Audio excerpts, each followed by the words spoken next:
Today we'll be reading The House Without a Christmas Tree, Chapter 8.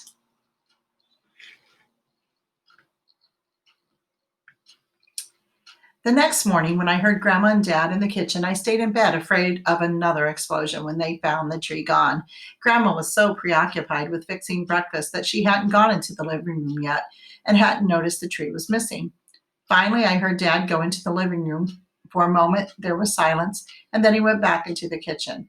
"What did you do with the tree?" he asked Grandma. "What? When did you take it down?" he asked. "I didn't take it down," she said, and she went in to see for herself. "Oh dear, Addie must have done it. You had her so upset. I told her it made you feel bad because it reminded you of Helen. I guess I shouldn't have done that." I heard him coming toward the bedroom. He opened the door and he called to me to wake up. I pretended to be asleep, and finally I rubbed my eyes and I rolled over. "What did you do with the tree?" he asked. "I gave it away." "You what?" "I gave it away to Gloria Cott because they don't have one." "When?" "Last night when everybody was asleep." He looked at me as though I were crazy. I thought he was going to yell at me for being out alone at night, but he said nothing. "I didn't wake anybody up," I went on. "I just put it on their porch, and I put a note on it that said, 'From Santa Claus,' so they wouldn't be mad that it was charity." He looked out my bedroom window toward the Cott's house and down the block. "It's not there now," he said. I looked too. "I bet they got up early and found it," I said. "Well, that's the damnedest thing I'd ever heard," he said, and he went back into the kitchen and closed the door. He told Grandma what I had done, and then he left for work. I was afraid now that he was so angry he might not even let us go to Uncle Will's house for Christmas, maybe. Maybe Uncle Will's tree reminded him of my mother, too. The Christmas pageant was that night, and after supper we all raced around getting ready. I had to put on warm clothes under my angel costume and find a way of carrying my cardboard wings so they wouldn't get bent. Grandma was getting all dressed up, and I had to help with her shoes. When she dressed up, she wore high-heeled shoes with straps and buckles on them.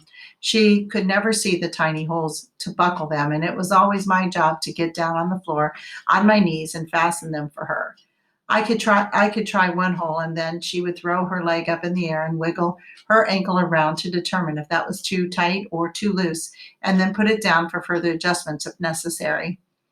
Finally, we were ready, and we all piled into the pickup for the quick drive to the church. On the way, we passed the Cott's house, and we could see the schoolroom tree and their tiny living room. All the kids were putting paper ornaments on it, and at the top, still wired securely on, was the star Carla May and I had made. "Sure looks nice, don't it?" Grandma whispered to me as we passed. I knew Dad had heard her. He didn't say a word, and neither did I. I vowed I'd never mention a tree in front of him again. When we got to the church, I met Carla May and the others backstage, and we milled around and whispered while the pageant began, and we waited to make our entrances as angels and animals in the manger scene. I could hear Billy Wilde out on the stage doing the narration, while everyone else shuffled on and off on cue. Someone dressed as a cow approached Carla May and me. "Who's that?" I asked. "It's me, Gloria," she said, and took off her cow mask. "I didn't even recognize you. That's a really great costume." "Yours too," she said. "Yeah, my dad says I'm miscast as an angel, though." The three of us laughed. "Guess what we have, Addie?" "A tree," Gloria said. "Santa Claus brought it." We smiled at each other, and I knew she had guessed where it came from. "You're wearing your locket," Gloria said, looking at the front of my costume, and I quickly covered it with my hand, embarrassed. "Oh, I was trying it on, and I forgot I was wearing it." She and Carla May giggled, and the three of us sat around whispering, waiting to go on. We took off our shoes to rub our feet, trying to keep warm in the drafty halls of the church, when Carla May and I got the bright idea of tying the toes of our long, heavy stockings together. We were both wearing our horrid garter belts, and we stretched our stockings at the toes until we had enough fabric to tie her left toe to my right toe and vice versa. Then we stood up and we hopped around like a crazy four-legged thing with wings and halos. At just that moment, Miss Thompson came in and told us it was time to go on. We nearly panicked when we discovered that we couldn't untie the toes of our stockings. They had pulled into knots while we were jumping around, and now the knots wouldn't budge.